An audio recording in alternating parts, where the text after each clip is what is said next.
এগুলো হচ্ছে শুকনো গোবর। তো আমি কী কারণে শুকনো গোবর দেখালাম সেটা একটা কারণ আছে। তো দেখতে পাচ্ছেন এখানে আমার কাজের লোকটা, আমার দাদু, সে এখানে আগুন জ্বালাচ্ছে আর কি।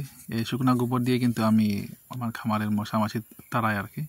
তো দেখেন সে এখানে ধুমা দিচ্ছে আর কি, আগুন জ্বালাচ্ছে আর কি। তো আগুন জ্বালার পরে কী করি আমি এখানে বাঁশ লাকড়ি মানে এগুলো দিয়ে আগুন জ্বালাই আগে। আগে এখানে আগুনের যে কয়লাটা এটা জমিয়ে রাখি। তারপরে এখানে আমি ভাড়াটিকে এই যে গোবর যেগুলো আছে এখানে এখানে আগুন জ্বলে গেছে। তো এখন আমি কিছুক্ষণ এই আগুনটাকে এভাবে রাখবো যাতে সম্পূর্ণ জন্য যে বাঁশগুলো যেগুলো দেওয়া আছে সেগুলো থাকে। তো দেখতে পাচ্ছেন দেখেন ধুমাগুলো কিন্তু উপরে যাচ্ছে আর কি। দেখেন প্রচুর ধুমা দেখতে পাচ্ছেন। তো এই ধুমা দিয়ে কিন্তু আমি এই শুকনো মাসে খামারে মশামাছি তাড়াই। মশামাছি কিন্তু শুধু বর্ষাকালে না ভাই, শীতকালে কিন্তু থাকে মশা মাছি। গরু থাকলেই সে 12 মাস আপনার খামার থাকবে, এটা নিশ্চিত। সে কারণে আপনার খামারে প্রতিদিন ধুমা দিতে হয়। তো বর্ষাকালে তো যেহেতু আমি ধুমা দিই না, কারণ গোবরগুলো ভিজা থাকে, সে কারণে বর্ষাকালে আমি কোয়াল জ্বালিয়ে দিই।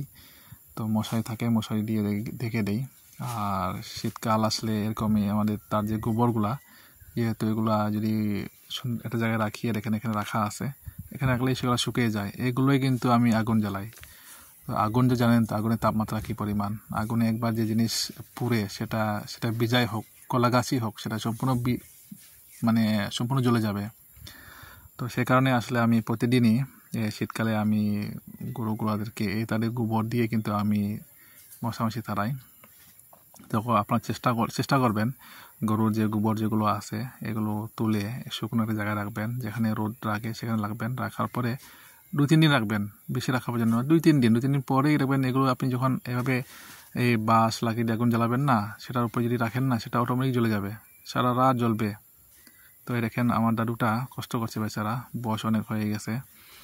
তো 4-5 বছর ধরে সে আমার সঙ্গে কাজ করে। এই যে দেখেন প্রচুর ডুবা দেখতে পাচ্ছেন, গরুগুলো কত শান্তির মধ্যে দাঁড়িয়ে আছে। গরুকে কিন্তু সবচেয়ে বেশি কষ্ট দেয় এই মশা আর মাছি, এই দুইটা প্রাণী যদি খামার থেকে তাড়াতে পারেন তাহলে গরু কিন্তু ফিট থাকবে। এ দেখেন প্রচণ্ড ধোঁয়া বেরোচ্ছে আর বাতাসও হচ্ছে এর পাশাপাশি, কারণ আকাশের মেঘলা মেঘলা ভাব। এই শীতকালও কিন্তু আকাশটা এখনও মেঘলা মেঘলা। তো যারা গরু খামার দিবেন ভাই, গরু খামার করার আগে মশা মাছি তাড়ানোর ব্যবস্থা করবেন। আগে এটা নিয়ে ট্রেনিং করবেন প্রয়োজন হলে, কারণ এই দুইটা প্রাণী কিন্তু সবচেয়ে বেশি কষ্ট দেয় আপনাকে, মানে যারা গরু খামার করেন আর কি। তো আমি এখন দেখলাম আমার দাদুটা একটু যেহেতু বয়স্ক হয়ে গেছে কি, সে হয়তো আর 1 বছর কাজ করবে আমার সাথে, তারপর সে চলে যাবে, সেজন্য অনেক কষ্ট হচ্ছে আর কি। তো কিছু করার নাই ভাই, সবার বয়স একটা আছে, বয়স অনুযায়ী তো সবাইকে কাজ করতে হয়, একবার না একবার বছর নিতে হয়। তো এই দেখেন আগুনটা দেখতে পাচ্ছেন কি পরিমাণ জ্বালিয়েছি। দেখেন দাদু কিন্তু এখানে প্রচণ্ড আগুন দিয়ে দিচ্ছি, কারণ আমার পাহাড়ে প্রচুর বাঁশ গাছ পাওয়া যায়, লাকড়ি পাওয়া যায়, যেগুলো মারা গেছে। তো এখন এগুলোর উপরে আমরা গোবর দিয়ে দিই। যখন আগুনটা চলে যাবে তখন গোবর দিয়ে দিই। এই দেখেন টিন, এই যে দেখতে পাচ্ছেন, এটা টিন।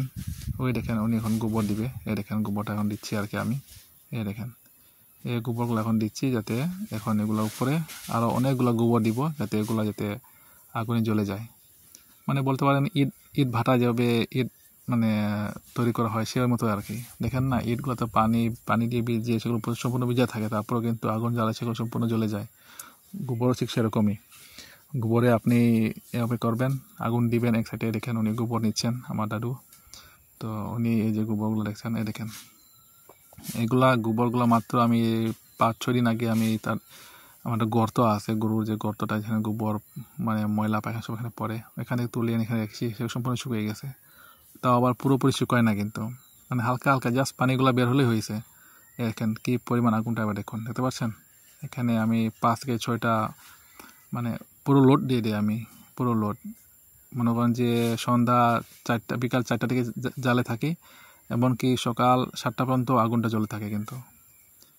এরকম পরিমাণ ধোঁয়া থাকে এই গোবরে। তো ভিডিও ভালো লাগে অবশ্যই চ্যানেলকে সাবস্ক্রাইব করে রাখবেন। যদি কিছু জানার থাকে বা বলার থাকে আমাকে কমেন্ট করবেন, আমি সেগুলো রিপ্লাই দেবো। গরু খামার করার আগে কিন্তু যেটাই বলি না কেন, আমরা সবাই কিন্তু যারা গরু খামার করি, তো গরু খামার করার আগে অবশ্যই ভাই খামার সম্বন্ধে জানতে হবে, গরু সম্বন্ধে জানতে হবে, তারপরে গরু খামার করুন। দেখেন নিয়ে 3টা দিলাম, আরও অনেকগুলো দিছি আমি এখানে প্রতিদিন এরকমই এই ড্রামে টুকরিতে 5 থেকে 6 টুকরি দেই। এরপরে এগুলোর উপরে আরও ভিজা আরও গোবর দেই, যেগুলো গোবর এখনও ভিজা আছে সেগুলো দিয়ে দিই। তো সবাই ভালো থাকবেন, সবাই ধন্যবাদ।